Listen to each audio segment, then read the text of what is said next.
Hello and welcome everyone to the War Thunder game. My name is RavenProDesign, a bit sick in this week. Uh, and in today's video, well, there was some questions that were popping out on my channel every now and then, and I do like to answer them all today. No, it won't be that long question and answer as it was last time. Just pretty much a couple of questions you guys did have to me. The first and most important uh, is my aircraft comparison is a still valid comparison? Well, I would say it is.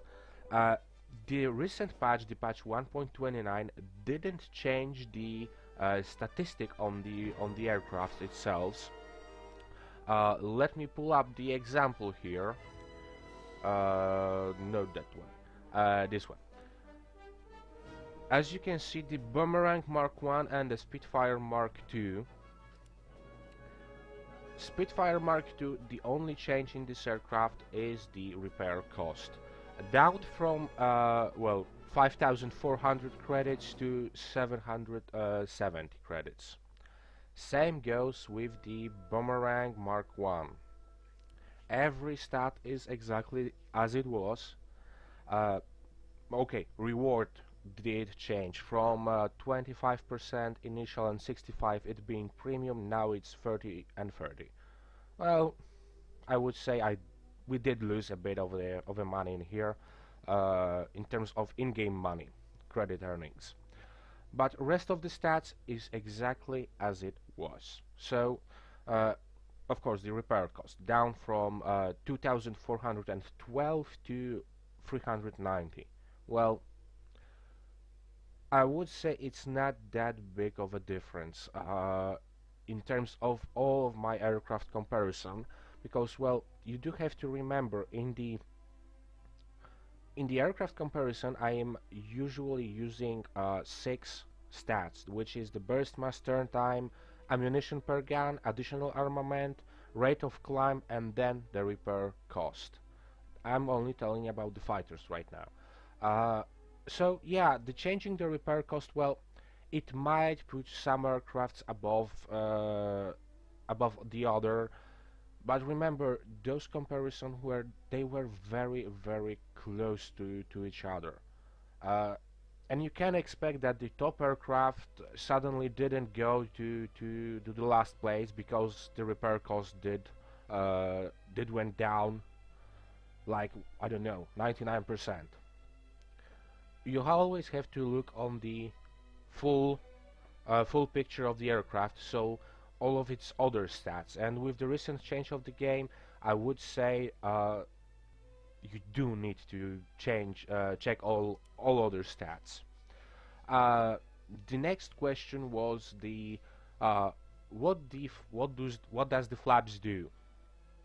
Well, the flaps increase your drag, so whenever you are going into the turn fight in the, well, let's say the British or the Japanese, you do want to deploy your flaps because you will turn faster.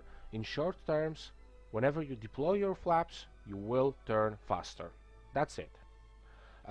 You will also go slower, so remember, if you are chasing after someone, raise your flaps so you don't get this additional drag. You will go straight and faster.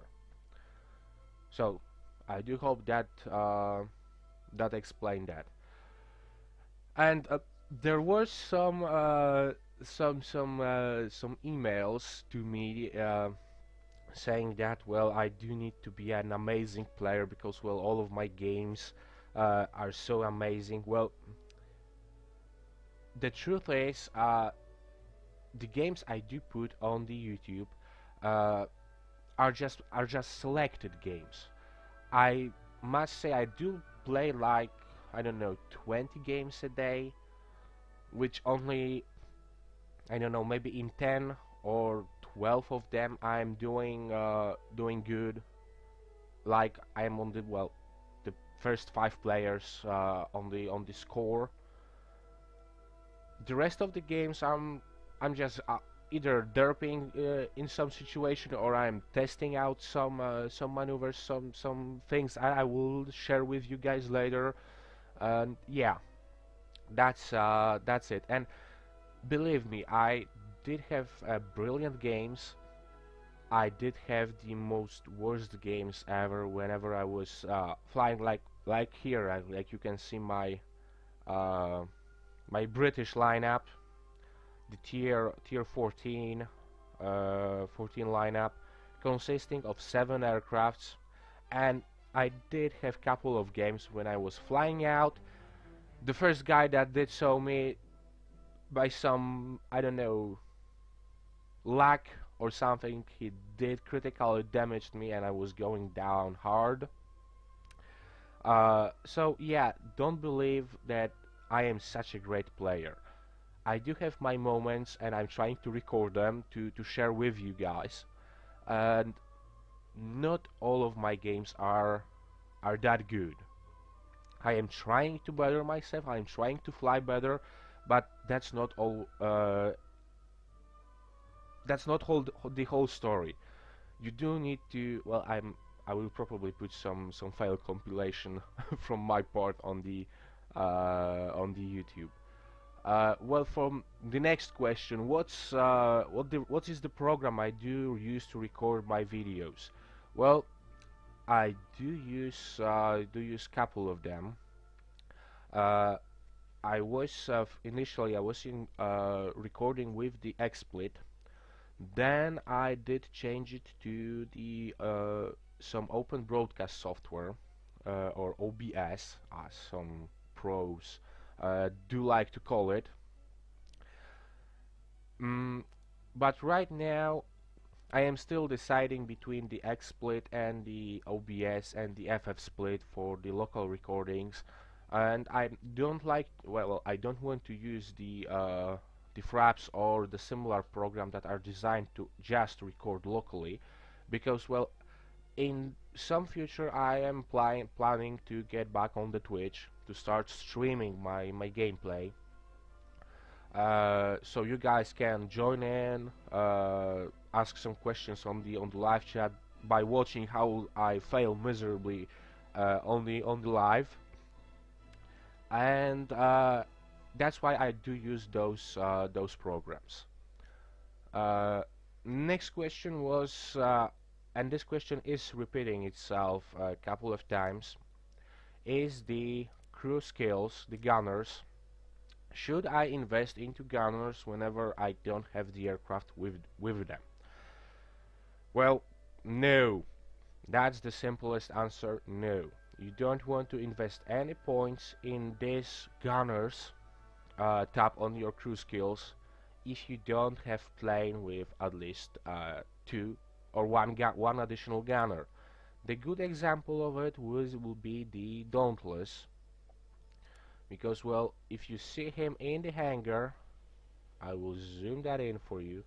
Right here you can see your gunner, and you can see he do have turret times 1, 7.62 millimeter Browning machine gun. And whenever you do have said something that there is a turret, you will see the number of gunners that you needed. You can see the country USA, current aircraft B-24, the Liberator, number of gunners 8. And you should invest points into the crews that will be flying bombers, because, well, those are very expensive. As you can see, progressing to the next experienced gunner for me, for the 9th experienced gunner, would cost me 1000 crew experience, and progressing to the full number, so the full 10 experienced gunners, would cost me 1100 skill crew skill points, sorry.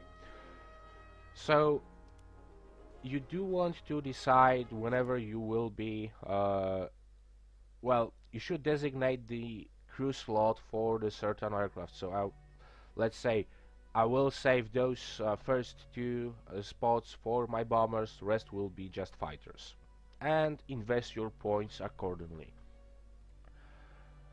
Uh, Next question was what ammunition after the patch I should be using for certain aircrafts. And I will go. Well, the Mustang only have the cannons. Well, as you can see here, I didn't install anything on this plane. And whenever you are flying with something that do have the shell rack, you do want to choose something that do have the, well, you can go for the ground targets, but those are just the armor penetration. You want to go with the belt or with the shell rack that do have the most amount of high explosive shells in it. Why? Well, the armor piercing works like if it did hits your aircraft, it will go straight through and went the other side and will keep flying behind your enemy. The high explosive shell will behave. It do hit, it do explode, it do damage to certain part of your enemy aircraft. So whenever you are choosing the shell rack for your plane, you do want to be choosing the one with the highest amount of high explosive shells in it. So right now in my Mustang 1A, I do have the omnipurpose ammunition, which only have one high explosive shell in it. I do have my ground targets, which is 3 AP, 1 HE incendiary with it, and I do have my 20 millimeters for stealth attack. That means no tracers, but I do get 2 high explosive in it. So my choice would be going after the ammunition with the high explosive. If you don't feel safe or secure enough to use this, uh, which aircraft I was choosing that for? Okay, let this BF be a good example. BF-109 G2, because it do have the machine gun, armor shell rack, and the cannon shell rack. Right now, as you can see, I am using the armor-piercing tracing bullets for my guns, for my machine guns, and for air targets, shell rack for air targets with the incendiary tracer, 3 high explosive, armor-piercing incendiary at the end. I might in the near future, whenever I will get some experience on this aircraft, I will probably go with that belt with the 3 high explosive, 2 armor penetration, and the incendiary at the end. You might ask, well, what's the difference? Well, first of all, the enemy will not know if you are shooting the cannons at him, and that's always a good advantage. He might just, well, think, well, okay, you might only have the bullets left, so he don't have to dodge like crazy, or he might think that you will make a mistake. And I was in the fight yesterday in my viewfighter, the tier 5 viewfighter, and as you can see, I do have the shell rack for stealth attacks only. 2 high explosive incendiary, and all the stuff like that. And the people did think I didn't have the ammunition, and they did charge straight for me. So you might want to consider that, because you will never know if your enemy will have the ammunition loaded or not. But this can be your advantage also. There was also I did also receive an email from the Guntas V2. I don't know if I'm pronouncing your name correctly, mate. He was asking if there is any chance he can fly with me, and anyone can fly with me before I will get a bit, like it was his words, a big YouTuber, and I will stop responding to the chat messages. Well, I will say it that way. Whenever I am playing, I am trying to get to uh, all of the chat messages I do receive, because, well, first of all, I'm not a big YouTuber, and I know that if the channel will grow and I will get more subscribers, it will be harder for me to keep up with all of those messages. But until then, feel free to write anything. I will try to get to you. Uh, I am saying I will try because, well, I do have this weird thing where whenever someone is writing something to me, I do receive it, but sometimes I'm in the battle and, well, my internet connection just fails me right at the end of the battle or something like that, and I don't get to see this message.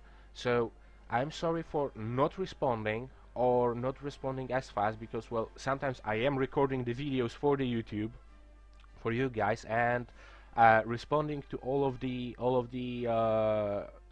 the chat messages would be just impossible.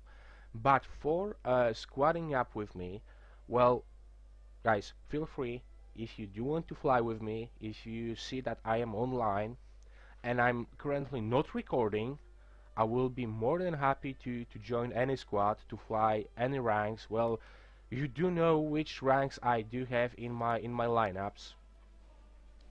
Uh, I am more than happy to join. I am more than happy to fly a couple of games with you. Yeah, feel free. Write something in the chat. Say, I don't know, hi Iron, do you have a time to fly with us? If I will have a time, I will write you back and I will ask for an invite. Okay, guys, I do think that that would be it. That would be it for today. Well, maybe not for today, but for this video. I do have a bit more time today, so I will try to get the another video out.